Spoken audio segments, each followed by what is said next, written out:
It is January of 2020, folks, and that means that the tens or the teens or whatever you want to call the last decade is over. Now, I shifted to India back in 2017, so I haven't really gotten a chance to see the startup ecosystem evolve and change the way that most of you probably have, but it's definitely something that interests me, as you can probably tell by the fact that I've been making videos about the ecosystem and its entrepreneurs for the last year. And the reason that I'm so interested in India's startup ecosystem is that it's the third largest in the world. Let's talk some numbers. 1.9 million jobs have been created by India's startup ecosystem, 400,000 of which are direct jobs. And that number is expected to rise to over 1 million by 2025. Also by 2025, they're predicting that the number of unicorns in the country will quadruple from 25 to over 100. That's a pretty huge number when you consider the fact that before 2011, when InMobi achieved a $1 billion valuation, there weren't any unicorns in India. Welcome to Backstage with Millionaires. I'm Caleb, your host, and today we're going to be talking about the decade's top 10 unicorns and how they've changed India with their impact. Starting off at number 10, we have Delhivery. Now, most people don't know this, but Delhivery actually started off as a hyper-local delivery network for restaurants in Gurgaon. However, the startup's 5 founders soon decided to pivot away from food and towards parcels. Less than a decade after they started in 2011, Delhivery has expanded its presence to more than 2,500 cities across India, enabling over 300,000 sellers to track and deliver more than 1 million shipments every single day. Considering the massive impact that they're making on the subcontinent, it's no surprise that investors love this company.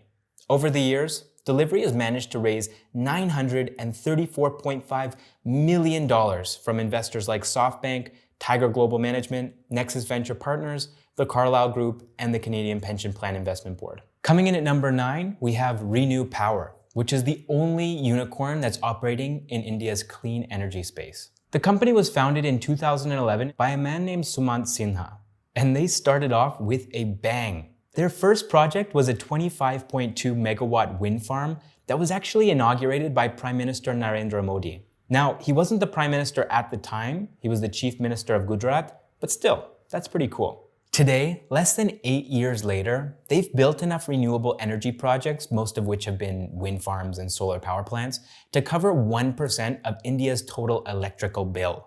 Now, none of this would have been possible if not for the funds that they've been able to raise, and it's a crazy number.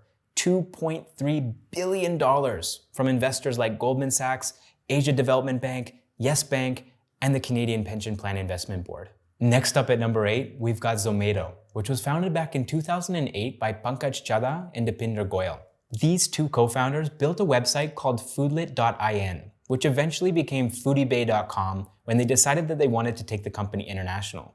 But a year and a half later, they got a legal notice from eBay, which isn't really surprising considering the fact that they had eBay in the name of their company. And so 5 days later, they switched their name again to Zomato. 10 years after this final name change, Zomato is a household name here in India.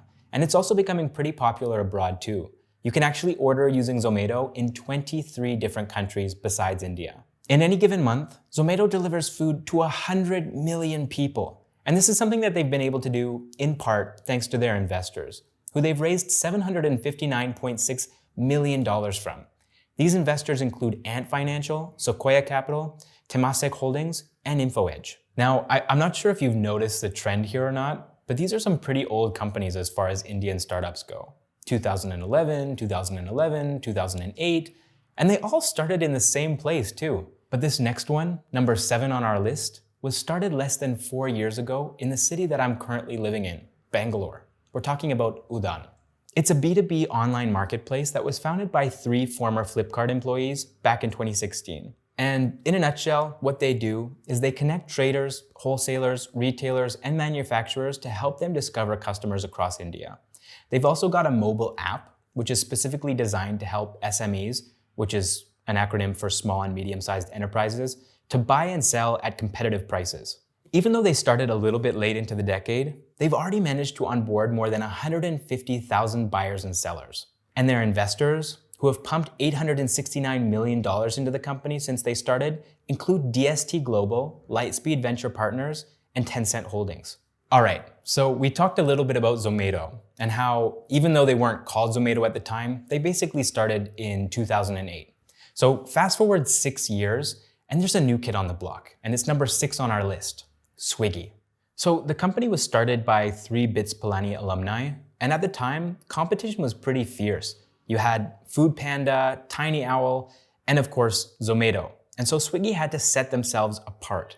They started operations by partnering with a couple of different restaurants in Bangalore while simultaneously developing their own technology platform, which enabled customers, among other things, to track their order live. And back in the day, that was huge. And it's the kind of disruption that made Swiggy India's leading online food delivery platform, being present in 500 cities across the country. Now, they're not a global player like Zomato, but that doesn't stop them from raising $1.5 billion from investors like DST Global, Tencent Holdings, and Prosus and Naspers. I'm gonna start number 5 off with a question. How weird would it be if all startups were named after their founders? For example, let's backtrack to the beginning of this list. What if Delhivery was called Sahil's Logistics Solutions? Or what if Zomato was called Dipinder's Food Delivery? Doesn't quite have the same ring to it, right?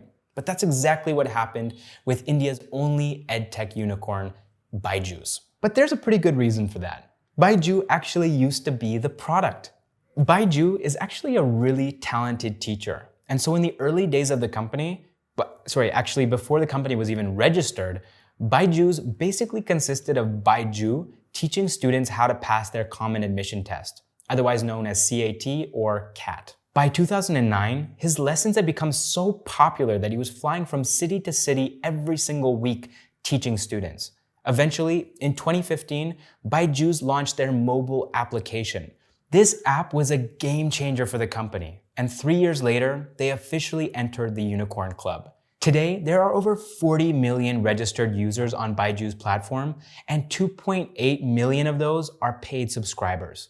With India's online education space expected to reach $1.96 billion by 2021, these numbers are only going to go up. And that's exactly what BYJU'S investors are banking on. To date, the edtech unicorn has raised about $970 million from investors like General Atlantic, Sequoia Capital, Tencent Holdings, and Prosus and Naspers. Coming in at number 4, we've got Ola Cabs. One of the company's 2 co-founders, Vijay Agarwal, came up with the idea for India's largest taxi hailing service while stranded on the side of the road. His cab driver had demanded a price increase halfway through the journey, and when Bhavish didn't agree, he was kicked out of the car. He didn't know it at the time, but this experience would end up completely altering the course of his entire life. He and his co-founder Ankit Bhatti started the company in Mumbai in 2010, and a decade later, Ola is available in 250 cities across India, New Zealand, and the UK. They work with over 1.5 million driver partners to give their customers over 1 billion rides every single year. That's a huge impact on society, but it's also a massive impact on the environment with the amount of vehicle exhaust that's being emitted into the air by Ola Cabs. And that's why Ola is aiming to put 1 million electric vehicles on Indian roads by 2021 through its latest venture called Ola Electric, which is also a unicorn.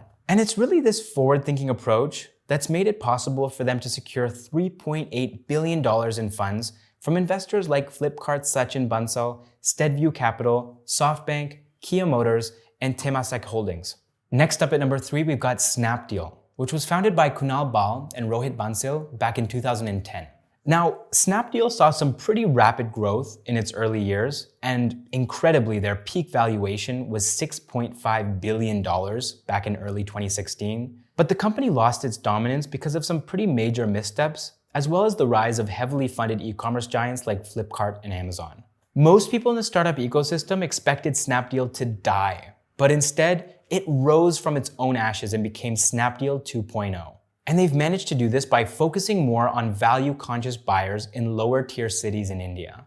Today, Snapdeal is working with over 300,000 sellers to deliver 35 million products to customers in over 6,000 cities and towns in India.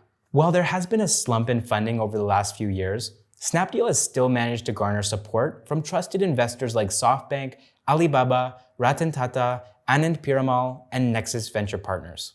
Coming in at number 2 is a startup that we actually recently made a video about. You can go check that out up here. It's OYO, the world's fastest growing hotel chain. OYO was founded by Ritesh Agarwal in 2012 after he dropped out of college, and it was initially supposed to be called Oravel. So Oravel was going to be this Airbnb-style bed and breakfast aggregator. But eventually, Ritesh realized that there was a larger opportunity in aggregating budget hotels. And so as a result, Oravel became OYO. With over 23,000 hotels in more than 800 cities across 18 countries, OYO is quickly becoming an internationally recognized company. And in 2019, OYO raised a massive $1.5 billion led by SoftBank, making it the year's largest financing round. Finally, at number 1, we've got India's only digital payments unicorn, Paytm. Paytm was founded by Vijay Shekhar Sharma, who some people call the Iron Man of India's startup ecosystem because of how much he's had to overcome in order to get to where he is today. Now, most people don't know this, but Paytm almost wasn't a thing. Back in 2010, the board of Paytm's parent company, 197, didn't think that it was a great idea, and Vijay had to invest $2 million out of his own pocket just to convince them to get on board. And I'm sure that they're really glad that they did, because in 2014, Paytm Wallet was launched. And by November of 2016, it had over 125 million users across India. Then demonetization happened. And so a year later, in November of 2017, that number had more than doubled to 280 million users. So unfortunately, over the last 3 years, Paytm's user base has only managed to grow by about 70 million users. And this is due in large part to the UPI players that are in the market now, like Google Pay and PhonePe. In spite of this slowdown, investors definitely haven't lost interest in Paytm, because in 2019, they were able to raise $1 billion from investors like T. Rowe Price, SoftBank, Ant Financial, and Discovery Capital in a single funding round. All right, guys, there you go. Those are our picks for the top 10 Indian unicorn startups of the last decade. I hope you enjoyed the video, and I'm curious to know, what did you guys think of our list? Were there some unicorns that you think should have been in the list? Or maybe there's some unicorns in the list that you don't think should have been in the list? Let me know in the comments. And if you guys want to watch more videos about entrepreneurs and companies within India's startup ecosystem, we've made over 100 videos over the course of the last year that you can definitely go check out on this YouTube channel as soon as this video is finished. Thank you so much for watching this episode, guys, and I'll see you in the next one.